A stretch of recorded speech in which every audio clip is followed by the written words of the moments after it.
Hello everyone. We have started chapter number 1.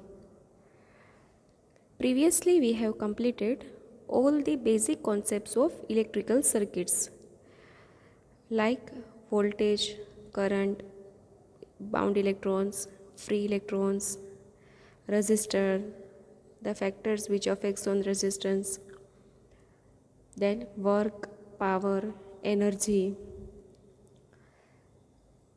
In last lecture we have started the concept of resistor. હવે આ અવરોધનો ઉપયોગ કરી આજે આપણે એક નવો નિયમ સ્ટાર્ટ કરીએ છીએ જેનું નામ છે ઓહમ્સ લો.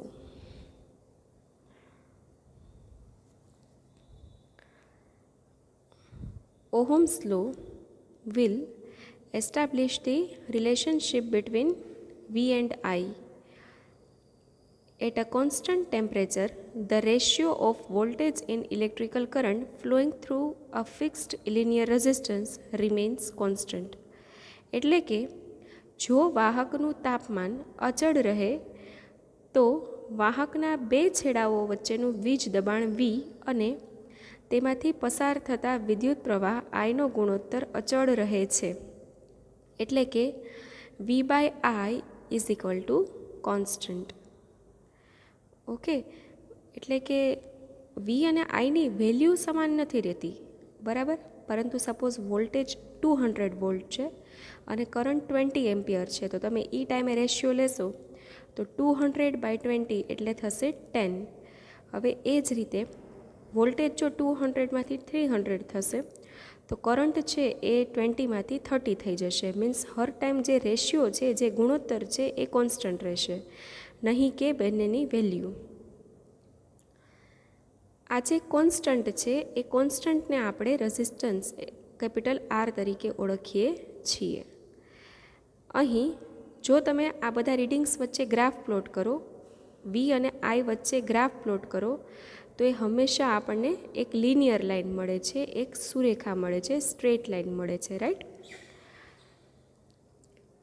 તો આ જે આખો કોન્સેપ્ટ છે એને ઓહમનો નિયમ કહેવામાં આવે છે કે જ્યારે પણ તાપમાન અચળ હોય અને તમે છે એ જ્યારે વોલ્ટેજીસ અપ્લાય કરો છો અને તેમાંથી કરંટ પસાર થાય છે વાહકમાંથી, તો એ બંનેનો જે રેશિયો છે એ હંમેશા કોન્સ્ટન્ટ રહે છે. આપણે જાણીએ છીએ તેમ રેઝિસ્ટન્સ છે એ બેઝિકલી સર્કિટમાં કરંટને કંટ્રોલ કરવા માટે યુઝ થાય છે. તેને ઓહમમાં માપવામાં આવે છે અને તેને કેપિટલ R વડે દર્શાવાય છે. હવે આ નિયમનો ઉપયોગ ક્યાં થાય છે, એટલે કે એપ્લિકેશન્સ ઓફ ઓહમ્સ લો. તો ઓહમના નિયમની મદદથી અજાણ પ્રતિરોધ કેપિટલ R જાણી શકાય છે. આ માટે તેને વોલ્ટેજ V આપી તેમાંથી પસાર થતો કરંટ I માપી R ઇઝ ઇક્વલ ટુ V/Iની મદદથી આરની કિંમત મેળવી શકાય છે. તમને ખ્યાલ છે એટ અ ટાઈમ કોઈપણ ઇક્વેશનમાં જો બે નોન ક્વોન્ટિટી હોય અને એક અનનોન ક્વોન્ટિટી હોય તો તમે એને મેજર કરી શકો છો. એટલે કે જો VIRમાં કા VI કા IR અને કા VR તમને ખબર હોય તો કોઈપણ ત્રીજી ક્વોન્ટિટીને ઓહમના નિયમનું સમીકરણ મૂકી અને શોધી શકાય છે. તે જ રીતે વોલ્ટેજ ડ્રોપ એટલે કે જ્યારે પણ તમે કોઈપણ EMF જનરેટ કર્યું, જેટલા પણ વોલ્ટની બેટરી આપી અને કરંટ છે એ પાસ થવાની શરૂઆત થઈ, તો જે પછી જે પેસિવ કમ્પોનન્ટ્સ છે લાઈક રેઝિસ્ટર, ઇન્ડક્ટર, કેપેસિટર, એ અમુક વોલ્ટેજ પોતાનામાં ડ્રોપ કરે છે. તો એ વોલ્ટેજ ડ્રોપની ગણતરી પણ તમે ઓહમના નિયમનો ઉપયોગ કરી V/IRની મદદથી જાણી શકો છો. તે જ રીતે સર્કિટનો સમતુલ્ય પ્રતિરોધ એટલે કે ઇક્વિવેલન્ટ રેઝિસ્ટન્સ જાણી શકાય છે. એટલે તમે છે એ સેકન્ડ ચેપ્ટરમાં તમે રેઝિસ્ટરની પેટર્ન ભણશો. તેને ટોટલ બે રીતે સર્કિટમાં કનેક્ટ કરી શકાય છે, series as well as parallel. તો આ સિરીઝ અને પેરેલલમાં ઇક્વિવેલન્ટ રેઝિસ્ટન્સ જે પેટર્ન આખી ક્રિએટ કરી છે એ પેટર્ન જે છે એનું ઇક્વિવેલન્ટ રેઝિસ્ટન્સ કેટલું આવે એ પણ તમે ઓહમના નિયમની મદદથી જાણી શકો છો.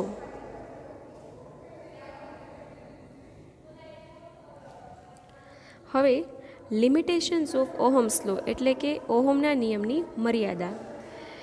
જેમ સ્ટેટમેન્ટ બતાવે છે તે જ રીતે સ્ટેટમેન્ટમાં જુઓ સ્પેસિફાઈ કરેલું છે કે નિશ્ચિત તાપમાને, એટલે કે જો તાપમાન કોન્સ્ટન્ટ રહે, અચળ રહે તો જ આ નિયમ લાગુ પાડી શકાય છે.